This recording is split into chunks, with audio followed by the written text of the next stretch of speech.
Hey, Vic, I got a couple, but the first one is a combo of guys you don't think will practice today, uh, and then when you think Bortles might be in the building, and then I have another one. Locke won't practice. Barron, Lindsey, Walker, and Devontae Harris will not practice. Trey, Marshall, Jerry Jeudy, and Jarrell Casey will be limited. And the other one was what? Bortles. He still has to go through the testing and the physical process. He might be in here tomorrow at the earliest where he can join the meetings and join the team. Okay, and then do you have any reaction to your fine for the mask and how you'll approach it moving forward? No, obviously I'm going to have to do better with that. You know, what happens during the game is obviously I'm calling the defenses and I have to pull it down to communicate that so it can be sent in to the players. When the officials come over and talk to me, they pull their mask down. I pull mine down and talk to them. And when I have my mask up and after, 8 to 10 seconds, it starts fogging my glasses, I have to pull it down. All those times where I pull it down, I just got to do better at getting it back up more than I have been. But it's all been subconsciously happening, while during the game. Next one, Brandon. Coach, did it feel excessive, or do you think that was sort of the point what they hit you and the organization with to send a message to you and the other teams that got it? The league determines the fine amounts, and we abide by them, and and that's it. Well, so then, Mike Kliss. Can you at least make some solace in knowing that all their money goes to charity? NFL charities is where the fine money goes. At least feel a little better about it. That's great that any spare change can go to the charities. It's all good. Next up, Mike Kliss. Yeah, Coach, did you talk about it as an organization with Joe and John, just so everyone's kind of on the same page here going forward? Yeah, we did.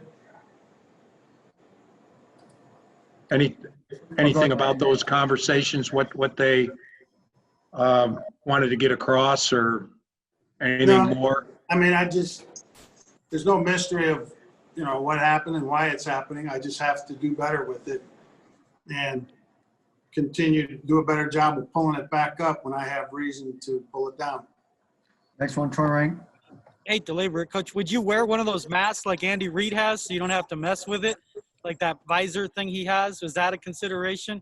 And then I have a question about follow-up would be, what's it like facing Tom Brady at this age and this point in his career? Yeah, I'm going to consider that. As a matter of fact, I was going to use it the first game of the season, but late, in the process, decided not to. And what you asked about Brady, right? Yeah, what do you see from Brady? You've been your entire career kind of as a defensive coordinator through his career. And just what do you see now when you watch him on tape? I see a lot of the same guy. I've only coached against him twice in the last 10 or 11 years, but obviously seen him a lot on video and on TV. And he doesn't look any different to me, to be honest with you. He's still got really good arm strength. Obviously very, very strong. Strong in football intelligence and recognizing things. I really don't see a major difference other than the new uniform that he's wearing. Next up, Ron O'Halloran. Hey, Vic, with Jeff Driscoll, how much can you implement the RPO game with him on a selective basis to take advantage of his athleticism? We can. We have RPOs in our offense. He's run them during training camp. And, they're there and he's capable. Next up, Nick Kosmatter. Vic, after Leonard Fournette's big day last year, you made some changes in the run defense that really paid dividends. How much do you think that some of what changed after that game are still kind of helping you guys as a run defense now, be it the personnel additions or changes or anything else? Yeah, we're still lining up the same way with Mike in there at nose and AJ in there and Shelby moving out to the end position. So, yeah, hopefully we'll have a better day against him than we did last year. He's a very good back, big back, got speed, and he's winding into shape too. You know, they gave him the ball more last week. So he's getting in better physical shape, and he's getting better acclimated to their offense. And I would expect to see a good bit of him in this game, or more than he's been playing. Next, we'll do Mark Kisla and then open it up to the entire group, including the Tampa media. Mark Kisla, go ahead, please. I feel your fogging glasses pain, Coach. I have the same thing in the press box watching you. Do you think it's impractical to wear a mask during the game? And do you feel like you're wearing it out of a medical reason or a public relations reason? I don't know. I'm wearing it because the NFL says we have to wear it, and I'm a loyal employee of the NFL, and I'm going to do my best to do better with that. Next up, Nikki Javala. Hi, Vic. Just curious, you've had some terrible luck with injuries this year, but with a lot of young players on offense, there being no preseason, how do you as a coach kind of balance preparing your guys while also trying to minimize injury risk and, keep those guys developing for the long-term future? Well, it's a fine you always have to manage. And when you get the short weeks in there, you have to adjust also. Like we adjusted last week. We had less practice reps on our short week last week. Obviously, we'll have to adjust next week even more. But it's a fine line there because some people think part of the reason there's more injuries is because of the lack of a normal training camp in length. Less people in camp and lack of preseason games, which maybe the guys didn't get calloused enough to be ready to play NFL football. So on one hand, you want to keep them healthy. It's easy to keep them healthy during the week, just don't practice. But on the other hand, guys got to get calloused and ready to play. Next up, Leo Haggerty from Tampa. Coach, Tampa Bay gives you a strange situation in that their receivers look like a basketball team. You've got 6'4", 6'5", all across, tight ends, wide receivers. How much of a problem is that for your secondary? It's a problem. They're not just the size that you mentioned. They're good players that just happen to be tall also. So they're a problem. They got a really good group of receivers. Godwin and Evans and Miller. And then the two tight ends that you're alluding to, Gronk and O.J. Howard. Those are big guys, accomplished receivers as tight ends and wideouts. And they're a tough unit to defend. And now they've added Fournette in there, and they're going to try and pound you too with their running game. And, the more you do attention you pay to the running game, that opens up for the passing game. So they're equally adept at running and throwing, and they're a really good offense. Next up, Eduardo Encino from Tampa. Hi, Coach. Just following up on Brady and what you said about him. Obviously, a new team, just 2 games under his belt, no preseason games. I mean, does it look like he has a grasp of the offense from looking at those 2 games on tape? I think so. Tom's one of the smartest that's ever played. Right up there with him and Peyton and a few others. And it don't take him long to learn something, I can tell you that.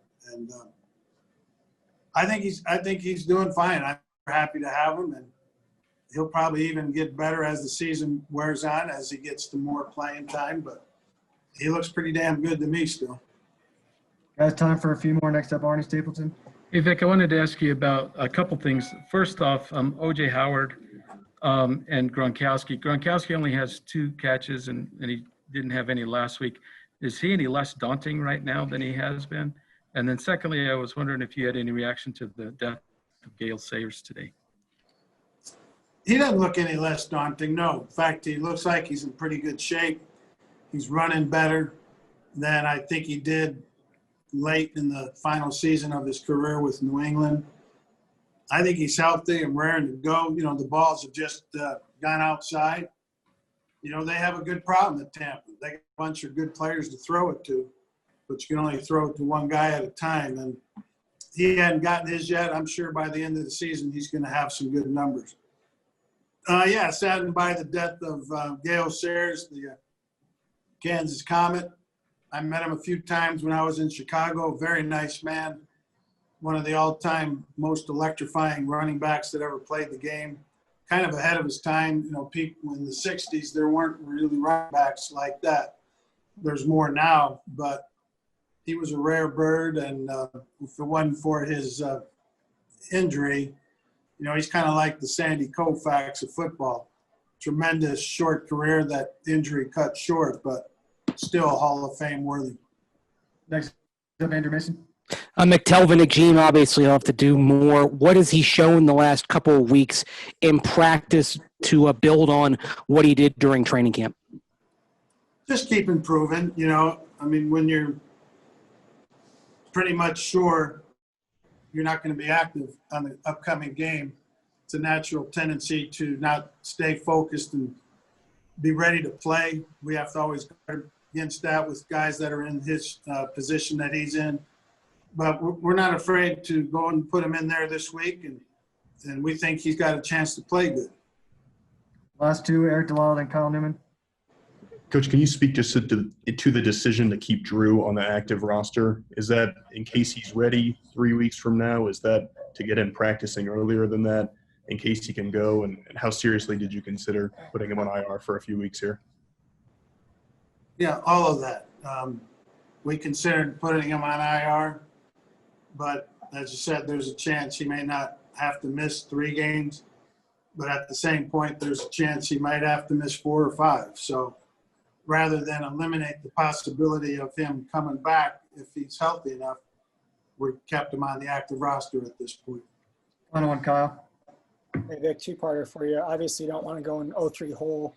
Are you approaching this game with a playoff mindset or a must-win mindset? And then secondly, Noah Fant, I mean, he's already shown a ton of flashes here in the first couple of weeks. How are you looking to get him more involved with Cortland's sideline? Yeah, I mean, every game's a playoff game to me and to this team.